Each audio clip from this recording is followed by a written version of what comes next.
Que Dieu vous bénisse. Amen, amen, amen, amen. Amen, amen. Que Dieu vous bénisse. Amen.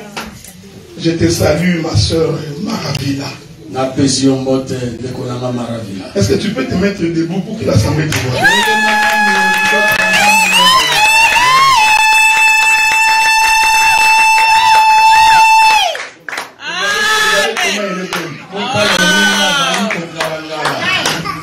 Que Dieu te bénisse. Amen. Petit, tu t'appelles comment? Georges, est-ce que tu peux t'élever et te descendre de ton... Amen.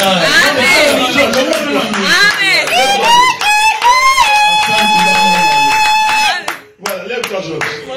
Lève-toi.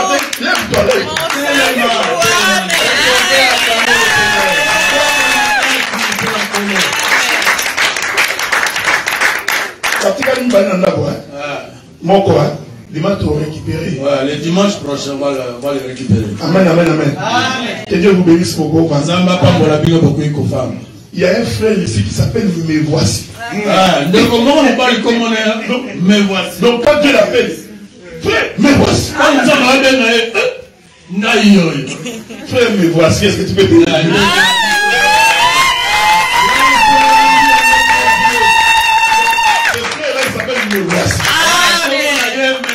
Donc quand tu as une difficulté, appelle les va venir. Amen, amen. Je profite pour saluer tous ceux qui sont venus pour la prière. Le frère Me Voici est marié. J'ai vu des frères aimer leurs femmes, mais ces frères m'ont étonné.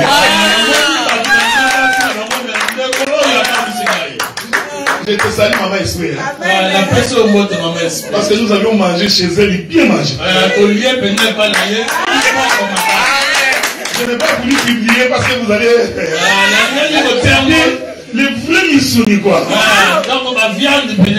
Alors pendant qu'on mangeait, nous avons invité les frères Me Voici. Avec sa femme. La sœur Pauline, est-ce que tu peux t'élever aussi?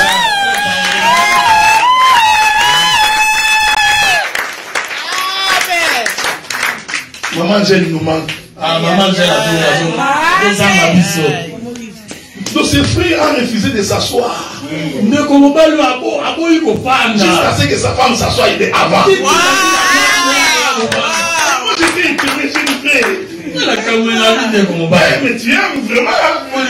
Jusqu'à ce que maman Esther dit frère, assieds-toi. C'est les frères Me Voici et la sœur Pauline. Que Dieu vous bénisse également. Je crois qu'il y a encore deux autres personnes que je vois pour la première fois. Qu'est-ce que tu peux dire de ma soeur? Est-ce qu'on peut acclamer le Seigneur?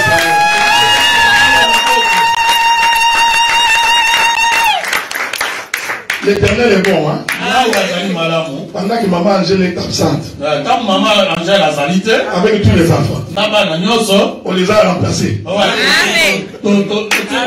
le même nombre. Que Dieu te bénisse, ma soeur. Tu t'appelles comment? Ah, Julia.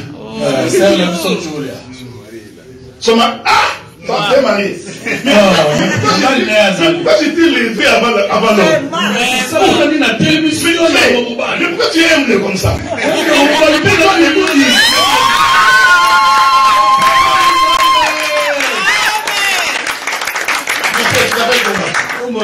Timba, c'est le fin de vous voyez qu'en été, ça va être petit ici. Je n'ai pas encore fini. Que Dieu vous bénisse, vous pouvez vous asseoir. Les costauds.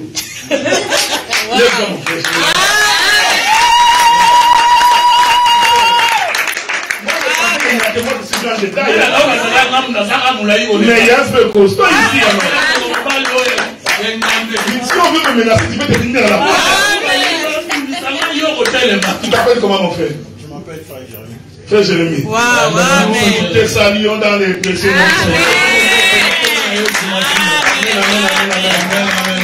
Je voudrais que nous nous mettions debout. Nous allons prier pour les frères Chings et sa femme. Parce qu'ils font un grand travail au milieu de nous. Et que Dieu les assiste. Que Dieu les assiste vraiment. Amen. Donc je vais inviter le frère Chims et sa femme. Je vais passer devant mon frère. Et toute l'assemblée, nous allons les recommander entre les mains du Seigneur. Parce qu'ils ont vraiment les soucis de l'œuvre. Et nous allons demander à Dieu de les assister en toutes choses. Prions dans le nom du Seigneur. Éternel Dieu, notre Père, nous voulons te recommander ce couple entre tes saintes mains. Afin que Dieu, que tu les assistes en toutes choses, Seigneur. Que ta main, Seigneur, soit constamment sur leur vie. Éternel Dieu, notre Père. Tu es merveilleux, Seigneur, tu fais de grandes choses au milieu de nous. Voilà pourquoi, Seigneur, je prie de cette raison de ma prière. Accorde-leur tout ce qui te demande par gloire aujourd'hui. Tu es Dieu, tu es merveilleux, Seigneur. Tu ne peux pas croiser les hommes par hasard, souviens-toi de ce qui peut faire en toutes choses. Et que tout ton rêve est venu à l'instant, Seigneur, de pouvoir. Tu es digne de ce Seigneur. Se magnifier, Père de l'histoire. Nous sanctifions ton nom. Nous te célébrons. Par le nom de Jésus. Au nom de Jésus-Christ. Toute l'assemblée va acclamer le nom du Seigneur.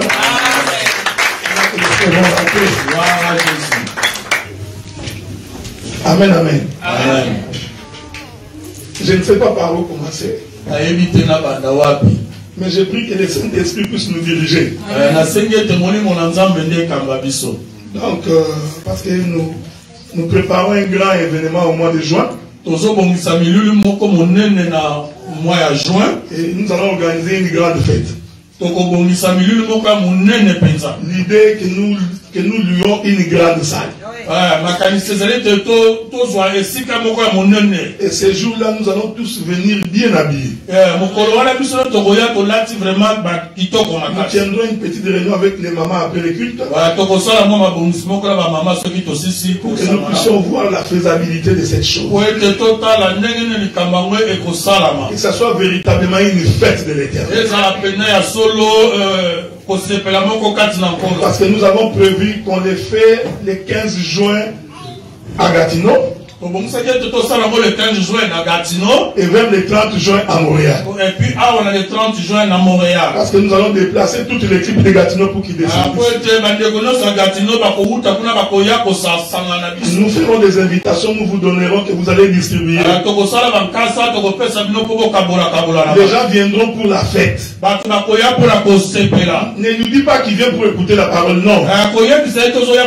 Il vient manger les foufous et les macayas. C'est ça qu'on va manger vraiment. Parce qu'on fera mal des tables comme dans une fête. Pas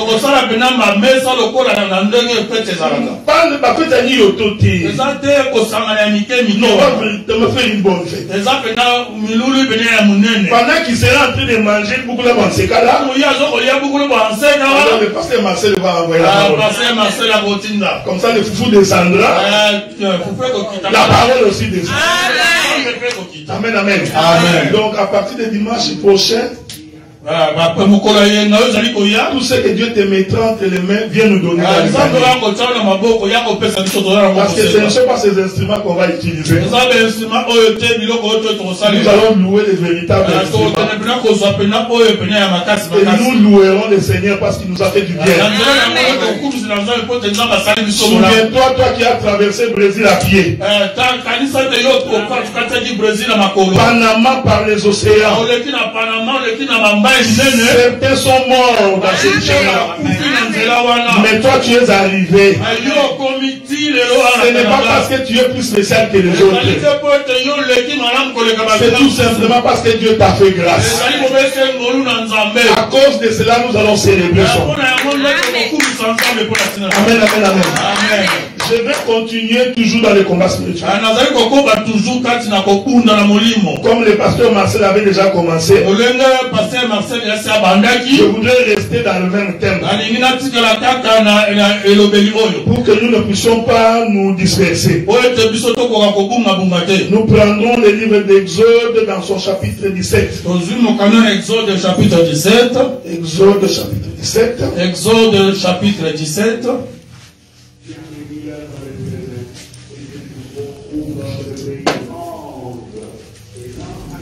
Nous allons prendre le verset 8. Nous allons lire. Mais quand vous serez à la maison, vous pouvez lire tous les chapitres. La Bible dit ceci. Amalek vint combattre Israël à Rephidim. Alors, Moïse dit à Josué, choisis-nous des hommes, sors et combat Amalek. Sors, demain je me tiendrai sur le sommet de la montagne. La verge de Dieu dans ma main. Josué fit ce que lui avait dit Moïse pour combattre Amalek. Moïse et Aaron et Hur montèrent au sommet de la montagne. Lorsque Moïse élevait sa main, Israël était plus fort. Lorsqu'il baissait sa main, Amalek était plus fort. Les mains de Moïse étant fatiguées, il prit une pierre qu'il placèrent sous Moïse. Il s'assit dessus. Aaron et Hur soutenaient ses mains. L'un d'un côté, l'autre de l'autre. Ses mains restèrent fermes jusqu'au coucher. Josué vainquit Amalek et son peuple au tranchant de l'épée. Que le Seigneur bénisse la lecture des Écritures. Nous allons ajouter une autre écriture. Souffrez avec moi, parce que vous souffrez pour une bonne cause. Parce que la bonne cause c'est souffrir pour l'évangile. Deutéronome 25 verset 17. Deutéronome verset 25 verset 17. Souviens-toi de ce que tes filles Amalek pendant la route lors de votre sortie d'Égypte. Comment il t'a rencontré dans le chemin? Sans aucune crainte de Dieu, il tomba sur toi par derrière de tous ceux qui se traînaient le dernier pendant que tu étais épuisé et fatigué. Que Dieu bénisse la lecture des Écritures. Mais si Dieu ne peut bénir que la lecture, si Dieu ne peut bénir que la lecture, alors nous ne sommes pas différents des catholiques. C'est que nous voulons demander à Dieu de bénir l'explication de l'écriture. Quand tu vas dans une église, et que dans l'église il n'y a pas l'explication de l'écriture, il faut sortir. Parce que quand Dieu donne la parole, il en donne l'explication.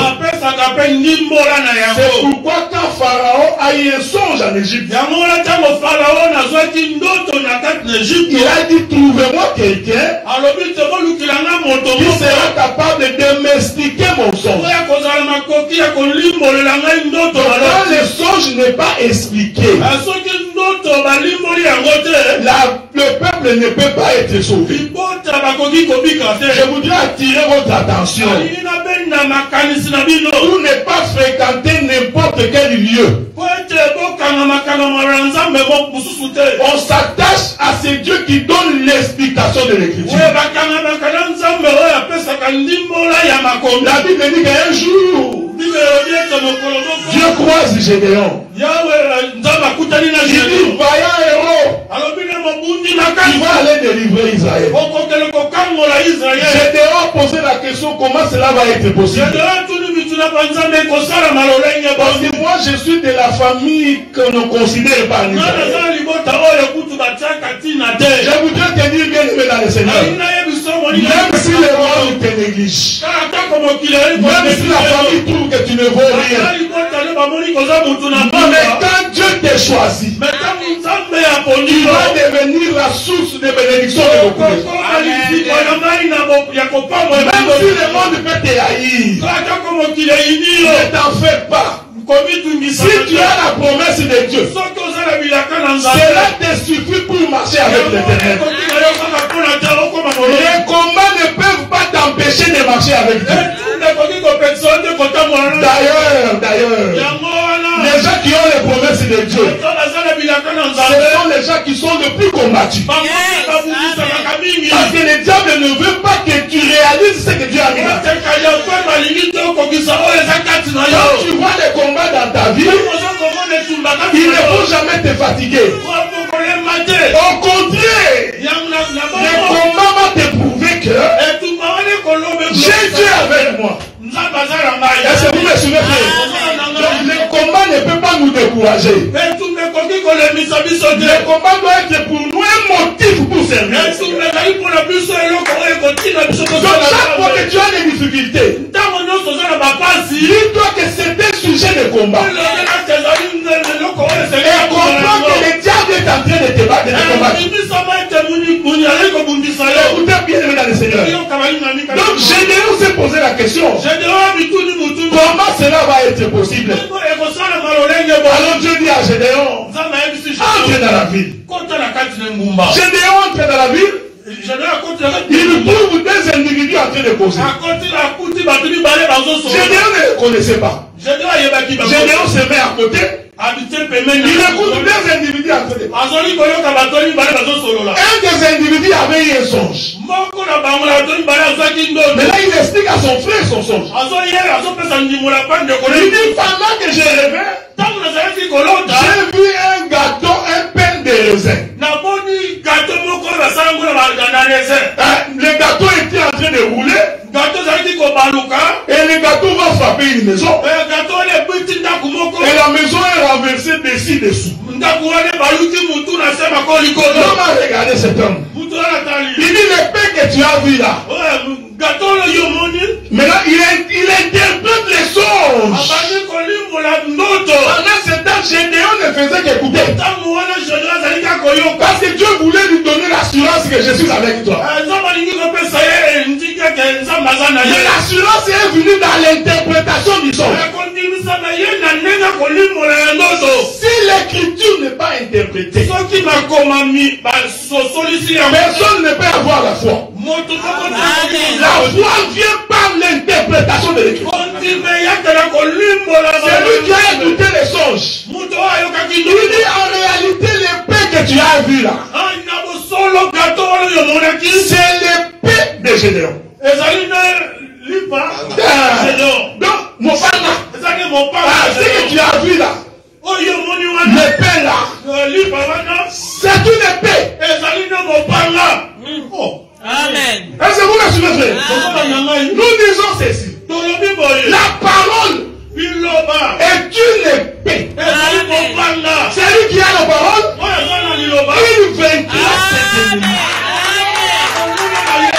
Dans la parole que nous prêchons ici, frère, sur le plan prophétique, c'est toute une épée qui renverse la maison sans dessus. Tu as Dieu. Je te dis qu'aucune puissance ne peut résister contre Dieu. Écoutez. J'aime cette folie-là. Quand tu as la foi, même si tu es venu dans ce pays sur un cheval, tu vas avoir les documents.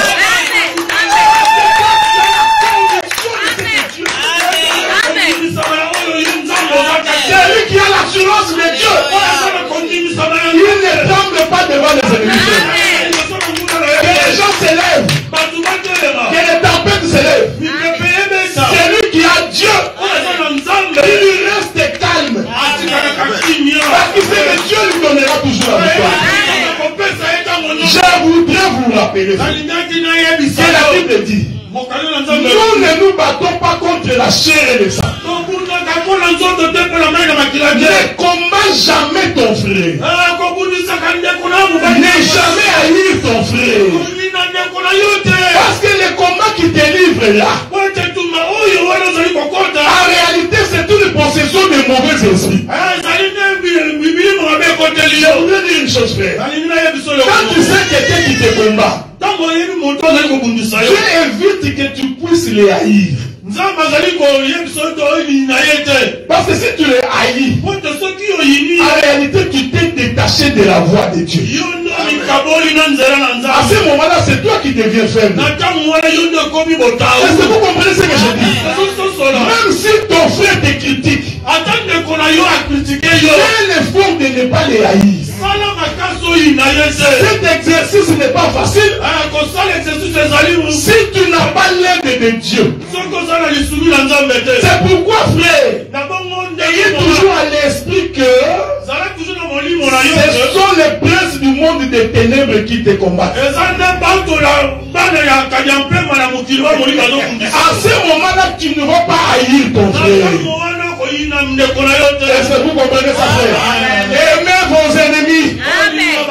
Priez pour eux. Parce qu'en réalité, quand tu pries pour tes ennemis, il y a une écriture qui te soutient. L'écriture. L'écriture dit: à moi la vengeance et à moi la rétribution. Un enfant de Dieu ne se venge pas. Le jour où je vais avoir ses frères, avec tout ce qu'il m'a fait, s'il rentre sur mon chemin, il verra. Tu es possédé par un démon. Laissez Dieu s'occuper de cela. Israël est sorti, frère. Il arrive devant la mer rouge. Il se rend compte que c'est difficile. Dieu pose la question: pourquoi les cris parmi le peuple? Quand tu es en difficulté, apprends à fermer la bouche. C'est une arme terrible pour ton ennemi. Parce que l'ennemi veut savoir ce que tu penses.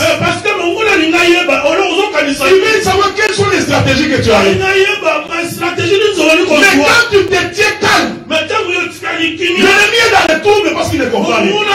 Je pose la question: pourquoi s'écrit parmi les peuples? Dites-le de rester calme. Ces jours-là devant la mer rouge, Israël est resté silencieux. Et Dieu a dit: moi l'éternel, je combattrai pour eux. Quand tu as Dieu, apprends à rester calme. C'est l'éternel qui combat pour son peuple. C'est l'éternel qui combat pour son peuple. Dieu va donc dire à Moïse: lève la verge que tu as entre tes mains. Je touche cette écriture parce que je vais aller toucher Amalek. Il dit: Moïse, la verge que tu as entre tes mains, lève-la. Moïse lève. Est-ce que vous me suivez, frère? Faites attention, hein? Parce que nous expliquons l'évangile éternel. Qui est éternel, qui donne la vie. Il dit: lève la main. Moïse lève la main. La Bible dit que Dieu va faire souffler un vent impétueux. Et le vent va venir séparer les eaux. Non. Quand le l'Éternel est avec toi. Là où il n'y avait pas un chemin, Dieu est capable de tracer. Il est capable de faire. Il ne faut pas avoir la foi de ce que tu vois. Que ta foi soit placée à l'Éternel.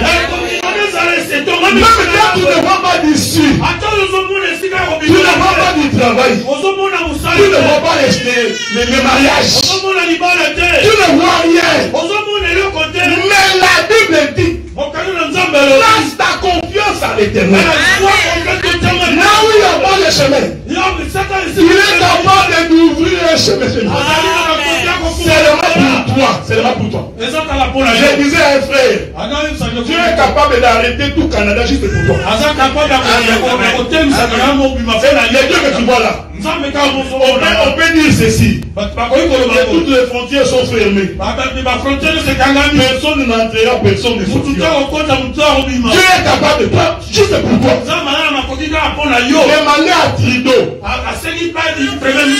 Ouvrir seulement une heure que les gens entrent. Oh, les îles là qu'on ouvre, c'est seulement pour que toi tu puisses entrer.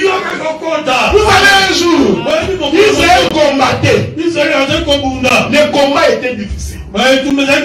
Josué a regardé comme ça. Le soleil est en train de se coucher. Et nous ne rapportons pas la victoire. Alors, Josué va parler au soleil. Il dit soleil, arrête-toi sur Gabaon. Donc nous comprenons que le soleil faisait sa course. Mais Josué va dire au soleil, au lieu de continuer ta course, je te demande de t'arrêter sur Gabaon. Or les Gabaonites, ce sont des étrangers. C'est-à-dire prophétiquement, Jésus était venu pour Israël. Il faisait sa course pour Israël. Mais comme nous, l'église, nous étions en difficulté, alors le soleil doit s'arrêter sur Gabaon. Jusqu'à ce que la victoire va être constatée. J'ai pris le Dieu du ciel. Il arrête sa course sur ta vie. Jusqu'à ce que tu trouveras la réponse. Demande à Dieu de ne pas passer. Ne passe pas comme ça, Seigneur. Un jour, Jésus sortait. Il allait dans la maison de Jairus. C'est le soleil qui marchait. Il s'en va dans la maison de Jairus. Mais la Bible dit, il y avait une femme qui avait la perte de sang. Pendant 12 ans, cette femme-là a été rejetée. C'était l'image de celle qui souffre. La femme vient. Elle touche Jésus. Comme Josué avait dit, soleil, arrête-toi sur Gabaon. Jésus s'est arrêté. C'est lui le véritable soleil. Il dit non, je ne m'arrêter ici. J'aime ces choses. Il dit quelqu'un m'a touché. Quelqu'un m'a touché. Bien-aimé dans le Seigneur, Jésus a arrêté sa course. Juste pour te sauver. Juste pour te racheter. Il est le Dieu qui arrête sa marche juste pour toi. Cette femme-là était l'image de l'église. Jésus s'est arrêté. Il dit non, quelqu'un m'a touché. Alors la femme s'est présentée. J'aime sa frère. L'amour vient de commencer. C'est un amour parfait. L'homme posé avec la femme. Il dit comment ça va ma soeur? Ça fait longtemps que tu as souffert. 12 ans. Oh, maintenant que tu es guéri. Regarde comment tu es devenu belle. Pendant ce temps, tout le monde attendait. Est-ce que vous savez ce que j'ai dit, frère? C'est-à-dire que tous les disciples qui étaient là attendaient que Jésus finisse avec cette femme. C'est ce que je voudrais dire. Pendant que Jésus est avec l'église, Israël attend. Amen. Nous comprenons que tous ceux qui attendaient là, c'est Israël. Israël, tout attend. J'ai fini d'abord avec l'église des nations. Vous comprenez ce que j'ai dit? C'est pourquoi si tu vois quelqu'un aujourd'hui qui paye l'argent pour aller faire l'excursion en Israël.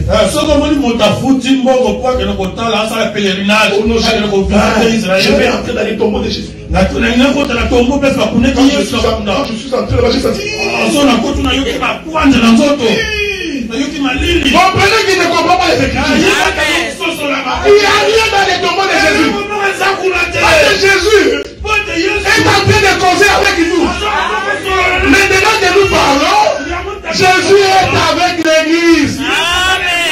Est-ce que vous comprenez, frère? Donc il ne faut pas aller dans les tombeaux. Non, la puissance vient par la parole. Ce n'est pas en visitant les tombeaux. Tu as l'argent pour l'exclusion, donne-nous. Nous allons te donner le vrai Jésus qui va te faire. Quand il finit avec cette femme, il dit tu es guéri. Ta voix t'a sauvé. Dès qu'il finit avec la femme, c'est la fin du temps de la grâce. Maintenant il continue sa marche jusqu'à la maison de Jairus. Bien-aimé dans le Seigneur, ne prenez pas ce temps ici à la légère. Parce que la grâce va prendre fin. C'est pourquoi la Bible dit, si vous entendez sa voix, n'endurcissez pas votre cœur. Parce que le temps de la grâce va finir. Aujourd'hui, les gens sont dans des conflits, dans les insultes, dans les critiques. Ils oublient que la grâce va finir. Est-ce que vous comprenez ce que nous disons? Donc c'est ce bateau-là qui a séparé les chemins. Maintenant la Bible dit que ce jour-là, quand Israël est sorti, il va croiser Amalek. Le livre d'Exode ne donne pas les détails. C'est Deutéronome qui nous dit que Amalek a attaqué Israël quand Israël était fatigué. Il précise encore, il a attaqué Israël par derrière. Il faut retenir ce que j'ai dit. Toute écriture est inspirée de Dieu. Ce n'est pas gratuit. C'est la Bible dit. C'est pendant la faiblesse d'Israël que Amalek va venir attaquer Israël. Le pasteur Marcel vous avait déjà expliqué que la faiblesse de l'homme c'est son corps.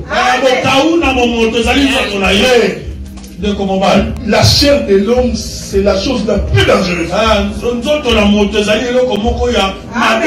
Tous les conflits que vous voyez dans le monde,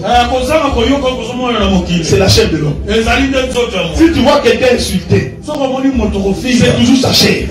Moi je ne suis pas comme toi. Tu veux blaguer avec moi? Même quand j'étais dans le monde, tu ne veux pas être mon ami.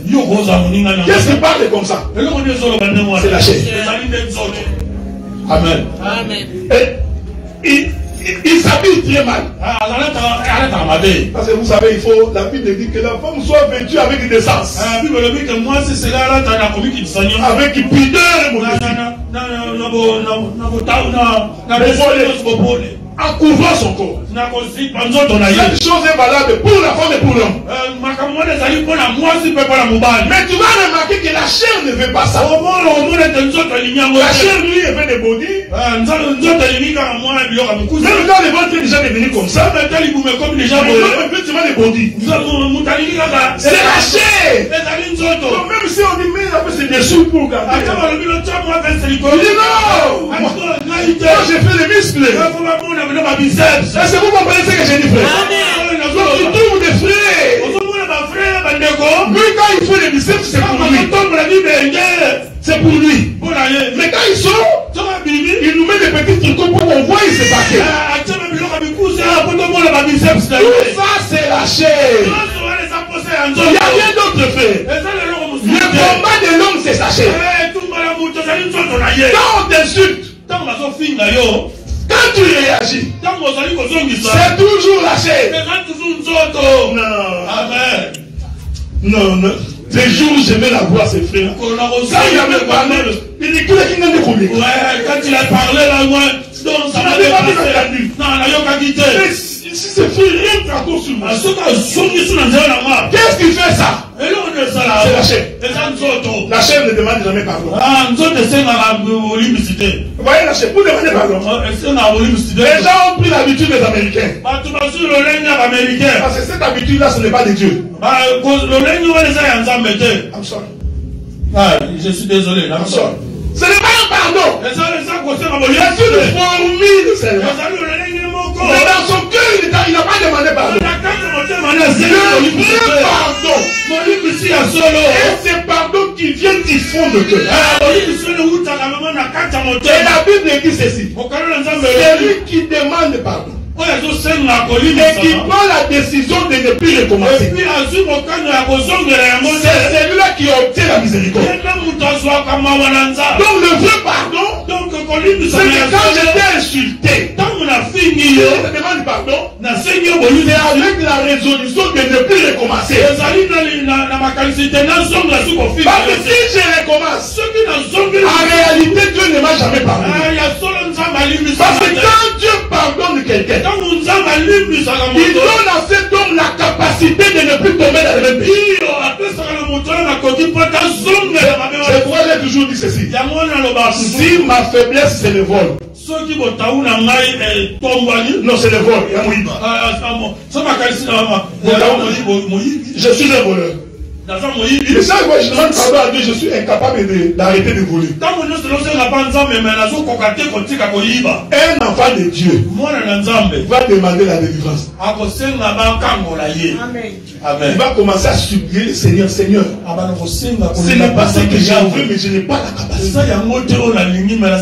Et quand Dieu voit vraiment ta disposition du cœur, il te donne la capacité de sortir. Est-ce que vous comprenez ce que nous disons? Donc, la chair, c'est la faiblesse de l'homme. Ça, le pasteur avait déjà dit ça. Mais comme la tunique de Joseph a plusieurs couleurs, je vais prendre une autre couleur à la même chose. Des moments de faiblesse, c'est aussi les moments où tu es en difficulté. Tu n'as pas l'argent. Les conflits dans la maison. Les enfants sont devenus rebelles. C'est aussi des moments de faiblesse. Et c'est pendant ces moments-là que le diable vient pour t'avoir. Oh mais mon frère, pourquoi tu crèves de faire comme ça? Comment tu n'as pas à manger? Regarde, on va aller dans un magasin à Brossard. Tu vas mettre les manteaux. Nous irons voler. Tu vas vendre ça, c'est $300. Et tu vas manger. Mais c'est parce que tu manques à manger que le diable vient te tenter. Est-ce que vous me suivez, frère? C'est-à-dire que ce sont les moments de faiblesse. Faites très attention quand tu es faible. Parce que c'est à ce moment-là que le diable vient te souffler des choses dans l'oreille. Est-ce que vous me suivez, frère? Suivez-moi attentivement. Là, tu vas commencer à dire, si je savais, je n'allais pas me marier. Celui qui te parle comme ça, c'est le diable. Mais quand tu manges bien avec ta femme, et que tu l'appelles chérie, et que tu aimes ses joues, tu as le joue comme les tomates de bouteille. Là, le mariage est bon. Il n'y a pas de problème. Mais le jour où la femme te répond insolemment, c'est-à-dire que toi tu es dans ton moment de faiblesse. Parce que la colère s'est emparée de toi. C'est comme ça que tu entendras le diable dire dans ton oreille. J'ai épousé cette femme. Est-ce que vous comprenez l'esprit d'Amalek? Est-ce que vous me suivez, frère? Ce sont des choses courantes, frère. Oh, tu sais, moi j'étais bien. au Brésil. J'étais en train de vivre ma vie. Je ne manquais pas d'argent. Mais depuis que je suis arrivé ici, il faut renouveler les papiers. Ça prend du temps pour le permis de travail. En toi, je regrette vraiment. C'est le diable qui te parle. Parce qu'il saisit tes moments de faiblesse et il veut s'attaquer à ta personne. C'est pourquoi l'écriture dit qui met la main à la charge et regarde en arrière, n'est pas digne d'entrer dans le royaume. Un jour, Cana ici, Cana, à la porte d'entrée, ils ont déjà quitté l'Égypte. Ils arrivent en face de Cana. Moïse appelle 12 individus. Il dit entrez, allez voir le pays, venez nous rapporter. Écoutez bien les mesdames et seigneurs, il y aura toujours des gens qui vont décourager les autres. Cet esprit n'a pas commencé aujourd'hui. Les 12 sont entrés. Ils ont vu des beaux fruits. Ils sont sortis, arrivés chez Moïse. Moïse les pose la question. Dis-nous, qu'est-ce que vous avez fait? Écoutez la réponse des 10. La Bible dit que 10 ont dit ceci. Moïse, le pays est bon. Je viens payer celui-là. Tel que Dieu avait dit là. Le pays est bon. Dieu ne ment pas, frère. Quand Dieu te déplace, il sait que ta bénédiction est là. Mais là où il te déplace, il sait aussi que les difficultés sont là. Dieu savait que dans le pays de Cana, il y avait des géants. La Bible dit que il y avait des géants qui habitaient là. Les 10 qui sont sortis, ils ont dit il est vrai que le pays est bon. Les lieux et les miens nous coulent. Mais dans le pays, nous avons trouvé des géants. Ils ont ajouté encore pour décourager les peuples. Devant ces yeux-là, devant ces hommes-là, nous sommes comme des sauterelles. Donc, imagine-toi. Toi là, sauterelle, tu fais comme ça, c'est. Les peuples ont découragé. Il y en a même certains qui ont dit fais-nous un chef pour rentrer en Égypte. L'homme, quand il est en difficulté, il a tendance à regarder derrière. Oh non, tu vois, quand j'ai mangé même les foufous avec les macaïbes au Congo, c'était bien. Tu t'as dit ça. Je ne sais pas ce que tu as manqué du lait. Du lait, tu as manqué du lait. Juste tu manques $10. Tu commences à déclarer le Congo était bon. Ça énerve Dieu. Parce que lui, il t'avait déplacé. Dieu t'a soutenu. Tu arrives à la porte d'entrée. Pour une difficulté, tu vas abandonner. C'est ça la faiblesse d'Israël. Et Amalek profite dans des choses comme ça. Quand il y a des difficultés, comprends que c'est l'esprit d'Amalek. Il faut te lever pour combattre. Deux ont pris la parole. Je n'entre pas dans la révélation, frère. Parce que les 10 ici, c'est la maison d'Israël. Ils ne croient pas à l'évangile. Mais deux, la Bible dit que Josué et Caleb, les deux là ont pris la parole. Je voudrais dire ceci, frère. Les deux là, c'est Joseph et Benjamin. Les deux enfants de Rachel, ce sont les deux là. Ils ont dit Moïse, c'est vrai qu'ils sont géants. Mais nous, comme nous avons la promesse, nous prenons Éternel Dieu de gloire, il te donnera la porte de tes ennemis. Il y aura la suprématie sur tes ennemis. Josué et Caleb ont dit, puisque c'est Dieu qui avait dit, est-ce que c'est Dieu qui t'a parlé?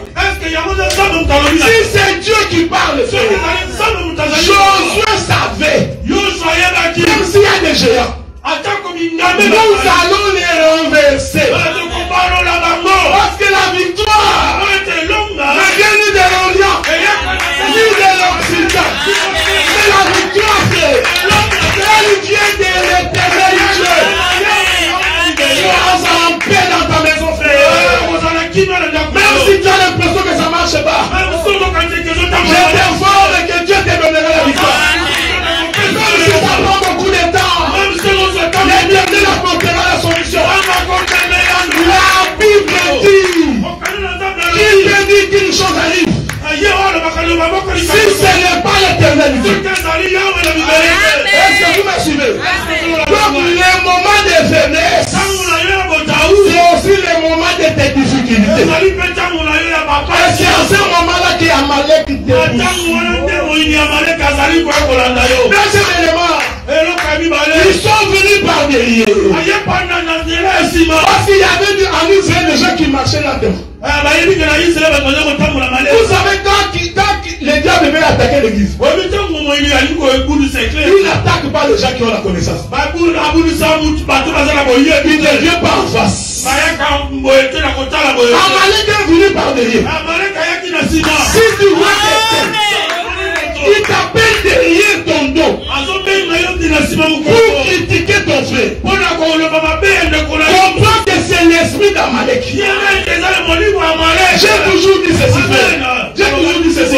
Si tu as un problème avec la sœur Pauline, un véritable enfant de Dieu, il va voir la sœur. Il va dire que ma sœur, voici ce que j'ai contre toi. Ils vont se parler. Mais si moi j'abandonne Pauline, et que je veux voir le frère Chiki, pour dire au frère, frère Chiki, est-ce que tu peux t'élever? J'ai oublié de t'accueillir. Lève-toi mon frère. Lève-toi.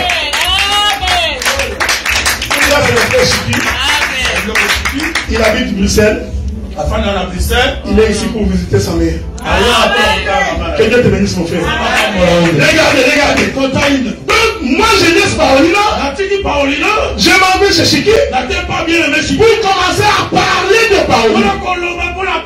Ça c'est l'esprit d'Amalek. C'est celui qui vient par derrière. Est-ce que vous comprenez? Parce que la place du diable c'est toujours derrière. Un jour Pierre a parlé. Jésus qui ne mourra pas. Jésus dit arrière de moi ça. Parce que la place est toujours derrière. Donc même Jésus a compris que quand le diable veut attaquer, il attaque toujours par derrière. On est derrière ici. Je vais l'expliquer maintenant clairement.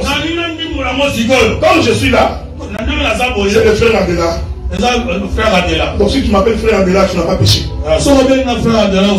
Il y a des gens, si tu l'appelles frère, il se fâche. Non, dis moi je suis docteur. Moi je suis l'apôtre. Pasteur de pasteur. Archibishop. Non, nous sommes des frères. Amen, amen. Si tu vois quelqu'un qui refuse qu'on appelle frère, c'est un esprit, c'est la chair. Je vous ai dit la chair. C'est la chose la plus dangereuse. C'est le chair que vous voyez. Il est merveilleux. Moi, c'est frère Adela. Mon délire, c'est ici. Qu'est-ce qui fait qu'ici c'est derrière? Parce que les yeux sont devant. C'est les yeux qui font le devant. Derrière, c'est la partie que les yeux ne voient pas. En d'autres termes, derrière, c'est les ténèbres. Amen. C'est vous me suivez? C'est pourquoi l'Écriture dit quand Israël campait en Égypte et qu'il n'y avait que des ténèbres en Égypte, la colonne de l'Éternel était d'un côté lumière et de l'autre côté ténèbres. La partie ténèbres ici, c'est le dos de Dieu. La partie lumière, c'est la face de l'Éternel. C'est pourquoi David disait, Éternel Dieu, ne me cache pas ta face.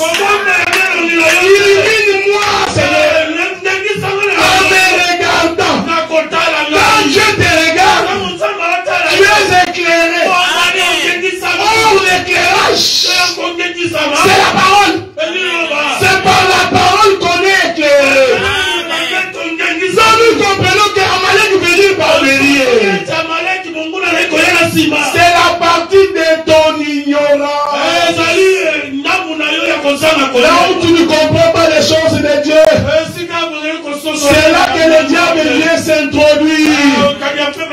C'est pourquoi la Bible dit, mon peuple périt parce qu'il lui manque la connaissance. Oh, la connaissance est une lumière.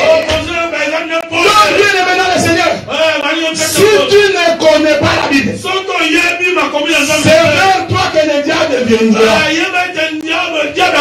Il choisira les gens qui n'ont pas la maîtrise de l'écriture. Il va commencer à les appeler. Il dit, tu vois, Dieu a-t-il réellement dit? Je vous ai toujours dit ceci, frère. Si le diable pouvait venir avec les cornes noirs, tout le monde allait savoir que c'est le diable. Le diable ne vient pas comme ça. Si vous avez cette conception du diable, le diable ne vient pas comme ça. Le diable vient en âge de lumière. Il ne va pas aller prendre des choses qui sont loin. Il prendra toujours les Écritures. Il est écrit que si tu te fais jeter du haut de là, l'Éternel va ordonner à tes anges. C'est écrit. Les gars ne pas aussi ce qui est écrit. Mais il faut avoir l'esprit de discernement. Viens dans le Seigneur. Chaque fois qu'un homme ouvre sa bouche pour te parler, il faut discerner l'esprit qu'il a mis. C'est très important. C'est sans venir par derrière. C'est pourquoi Dieu dit, souviens-toi d'Amalek. Qui t'a combattu quand tu étais faible. Et il est venu par derrière. Donc nous comprenons que le combat de Lévitique, il a d'Exode. J'ai fini dans 3 minutes. Parce que je vais continuer dimanche prochain. Nous comprenons que le combat de Exode 17 là, Amalek n'était pas venu en face. Vous savez, il est bon, c'est Dieu l'a fait. Parce que devant, c'est toujours des lions. Amen. Quand Israël faisait le campement, la tribu de Juda campait du côté de l'Orient. Du côté de l'Orient. Mais la Bible dit, c'est toujours Juda qui commençait la première. C'est-à-dire que s'il y a quelqu'un qui ouvre les chemins, si quelqu'un qui combat les ennemis, c'est Juda. Parce que Juda c'est un lion. Parce que Juda est un Kosi. Est-ce que vous comprenez ce que nous disons? Juda c'est un lion. Juda est un Kosi. Donc quand on attaque Israël, on venait par derrière. J'expliquerai que derrière là-bas, il y avait la tribu de Dan. Oh, la Bible dit, Dan, tu es un serpent. Donc, devant c'était les lions, c'est ça. Devant les alliés Kosi. Derrière, celui qui clôturait la course, c'est un serpent. Faites attention. Je ne parle pas du serpent qui est dans la forêt. Parce que tu auras des difficultés énormes. Je vais finir ici maintenant. La Bible dit ceci. Jean chapitre 2. De la même manière que Moïse éleva le serpent de dans le désert. De la même manière, le Fils de l'homme doit être élevé. Donc quand Jésus était sur la croix, c'était un serpent. Amen. Est-ce que vous me suivez? Amen. Quand Jésus montait sur la croix là, c'était lui, le serpent qui clôturait la marche. Parce que c'est le serpent qui prend toutes les flèches de l'ennemi. Est-ce que vous me suivez? Amen. Donc Jésus, il a porté sur son corps toutes les flèches de l'ennemi.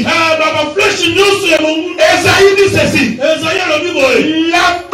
Le châtiment qu'il nous donne là est tombé sur lui. C'est nos péchés qui s'est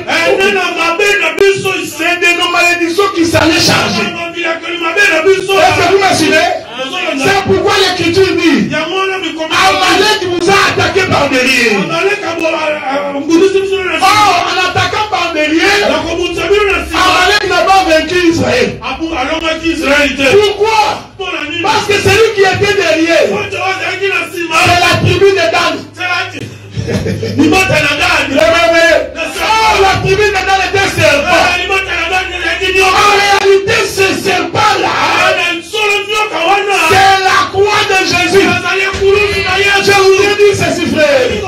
Même quand le diable t'attaquera par derrière, comme tu as Jésus dans ta vie, en réalité, toutes les flèches tombent sur Jésus. C'est pourquoi la Bible dit, il est notre bouclier. Le bouclier, frère. C'est pour le cas où on t'attaque que toi tu ne vois pas. L'Éternel, lui, est en train de prendre. On t'insulte le soir. C'est là qu'on suit le corps de Jésus. Que les sorciers de famille se réunissent. Ils disent des choses. Comme l'Éternel est ton bouclier. Il te fera la guerre. Et il ne te laissera pas. Les dimanches prochains, nous allons expliquer pourquoi il est monté sur la montagne. Parce que pour combattre l'ennemi, quelqu'un doit aller à la montagne. Et il ne doit pas aller seul. Il doit aller avec Aaron et Hur. Il doit avoir 3 individus sur la montagne. L'Éternel est bon. Maman Julia. Je te vois dimanche prochain. Regardez. Donc, nous allons expliquer. Je suis la montagne. Ça me pousse à parler. C'est pourquoi, quand on crucifia Jésus, c'est le pas pour lui qu'il était avec 2 brigands. Parce que la montagne de Golgotha, c'est un lieu élevé. C'est pourquoi Moïse devait monter sur la montagne. Mais en montant, il doit s'asseoir sur un rocher. Et la paix du Seigneur soit avec vous. Et l'Éternel vous bénisse. Nous allons nous mettre debout pour prier. Alléluia, gloire soit rendue à Dieu.